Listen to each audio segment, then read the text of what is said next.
How's it going? My name is James Matthew Bassett, and today I will be presenting on competency-based curriculum designed for BSN nursing. A little bit about myself. I graduated with my BSN in 2020 from West Texas A&M University.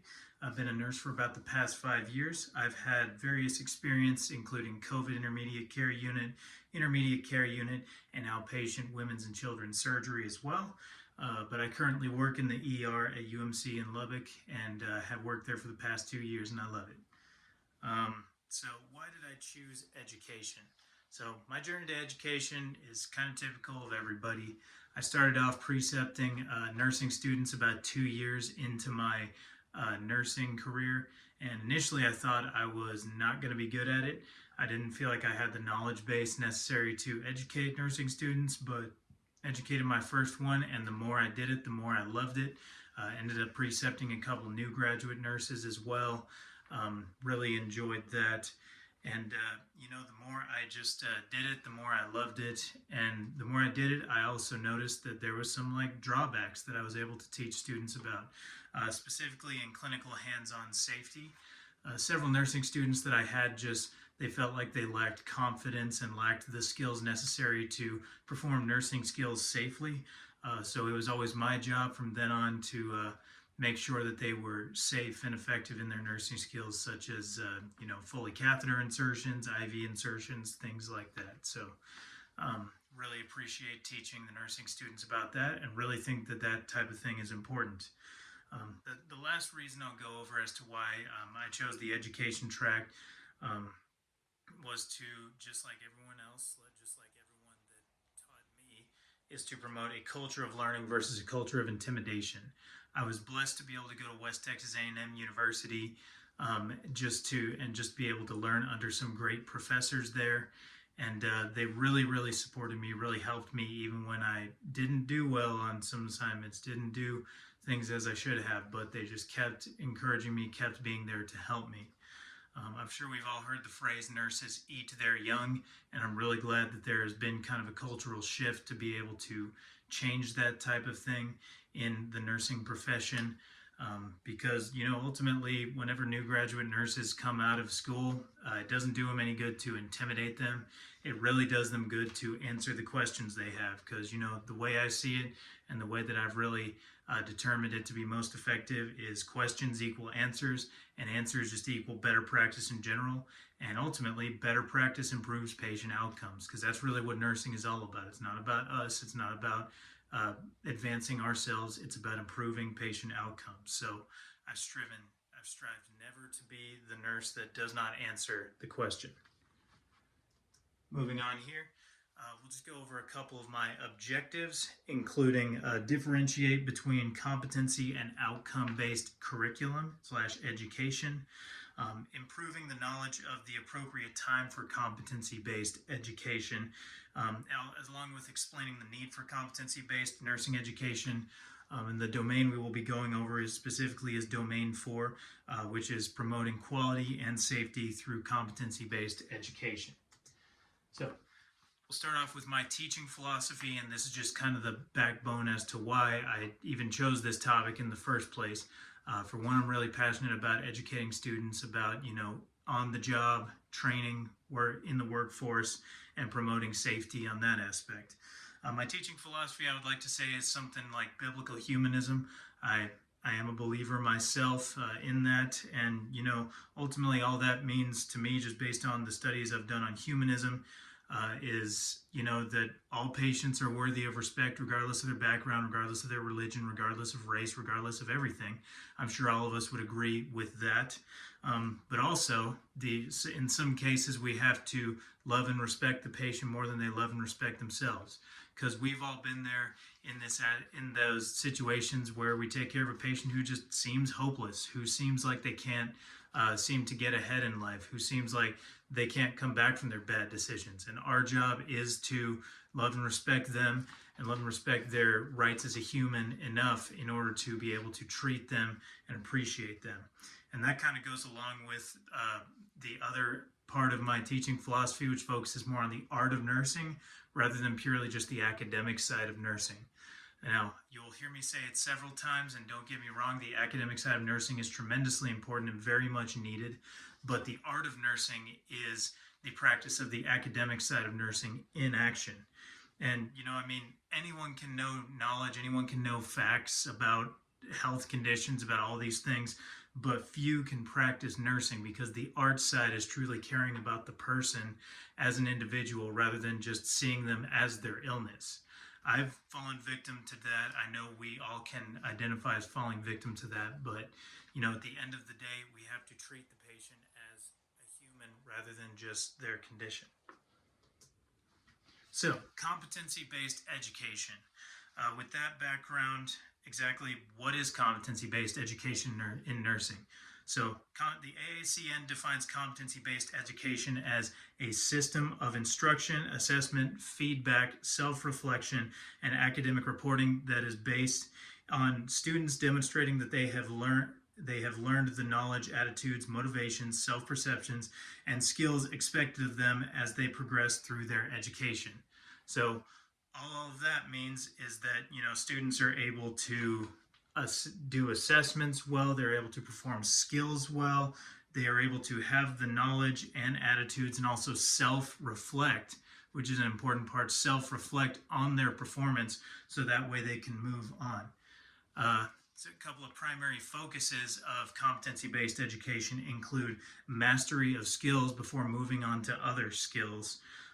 This in practice in clinical education would including something like full head-to-toe assessments, something like IV starting checkoffs, something like subcutaneous injections, intramuscular injections. I've already talked about head-to-toe assessments, or even things like therapeutic communication are also tremendously important. Ultimately, competency-based focuses on obtaining skills rather than just, purely academic knowledge.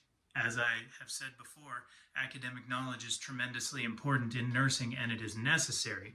It is part of the NCLEX, but once you have the academic knowledge, you need to be able to transition it into the clinical skills of nursing and be able to apply the clinical skills to your nursing practice to become as safe as possible. What are the benefits of competency-based education? So it is more student-based, more individualized. In an online setting, this could mean that a student could go kind of at their own pace and be able to, do things like that. But also whenever you're focusing on competencies, such as like in a clinical class, in a clinical setting, you focus on the student doing a task safely before they move on to the next part. So this could include something, as I was talking about, IV insertion, something like skill-wise in nursing. It also, uses different aspects, such as like in the clinical setting, using feedback from preceptors, feedback from other professors, feedback from yourself as the professor. To develop overall competencies for the students. And, in this way, as a faculty member, you would act more as the coach or more as like the motivator rather than a teacher, because, you could just teach them knowledge and just send them on their merry way and tell them just to kind of figure it out, or you could coach them and get feedback from other educators on what this student needs in order to progress along. And sometimes students have different needs. Sometimes students need different topics. I know some of my professors were tremendously helpful whenever I needed extra help outside of class, or I needed extra help on skills, IV checkoffs, things like that.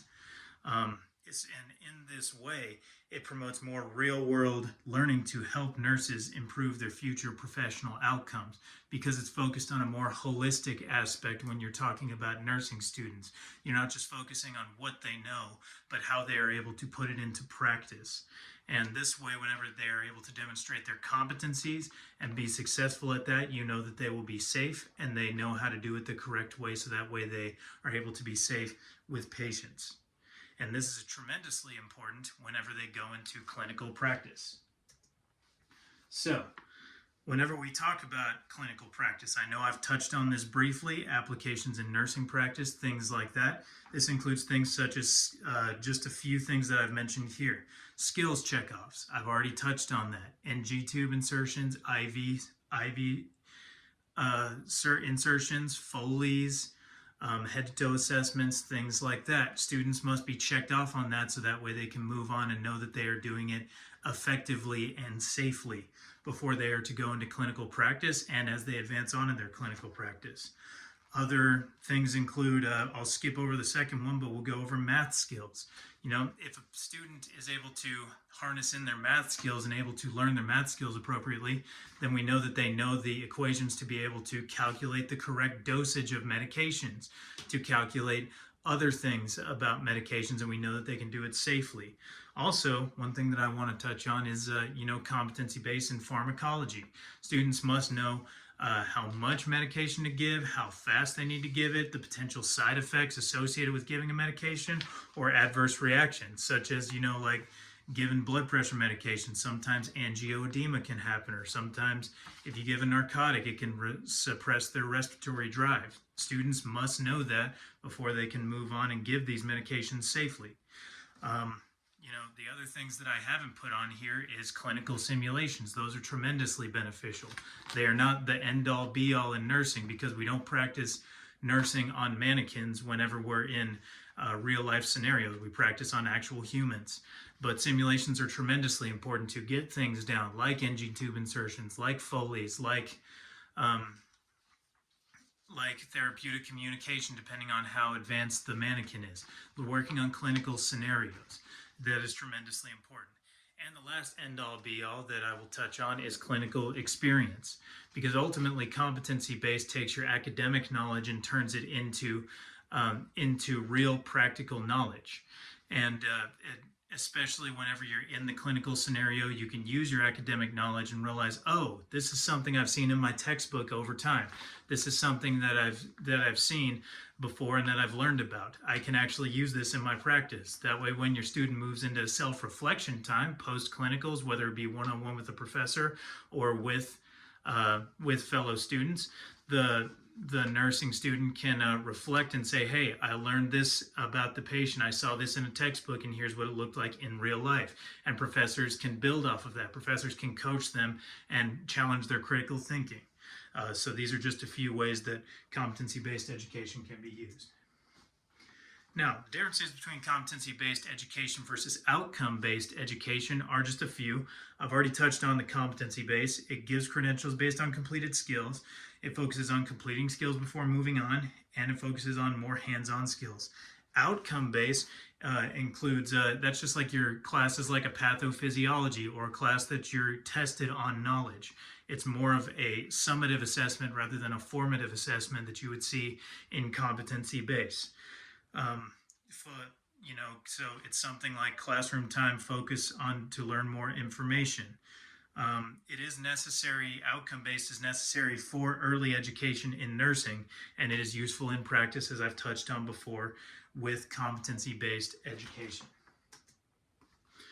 Why would we even go over all of this? What is the purpose of it?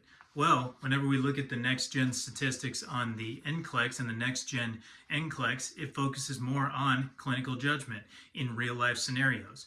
Gone are the days of just individual questions. We know the select all that applies. We're also testing clinical judgment, but nowadays in the NCLEX we have case studies, we have real-life scenarios that the students are tested over. And ultimately, the goal of the NCLEX is to get the safest, most prepared nurses for the field of nursing that they possibly can. And really, this is why competency-based education is tremendously important, because the goal of it is to produce safe nurses. The goal of it is to produce critically thinking nurses that can be safe and use their academic knowledge in a real-life scenario. So if we're not training competency-based nursing in school, we are doing students a disservice, because whenever they get to the NCLEX, they will not have that base to pull off of, and they will not have that base to be able to draw back to whenever they go to answer NCLEX questions. So, the competency-based and outcome-based are both necessary, and just a few reasons up here as to why they are both necessary. which I won't go over super in depth, but I want to emphasize that although there needs to be more of a focus on competency in nursing schools, outcome-based education is still necessary to teach knowledge and necessary to progress to competency, because you can't get to competency if you don't have the academic knowledge to begin with. In conclusion, competency-based education is necessary. Outcome-based education is necessary. And just think about it, whenever novice nurses go into the field of nursing, they have academic knowledge, but they need a healthy dose of competency education for their clinical judgment. In order to do this, we can produce safe and effective nurses if we are able to teach them competencies, if we are able to start them with a good foundation so that way they can build their skills, build more confidence, and ultimately improve patient care, because we know our students will be safe because they learn the correct way to do it the first time and they are competent.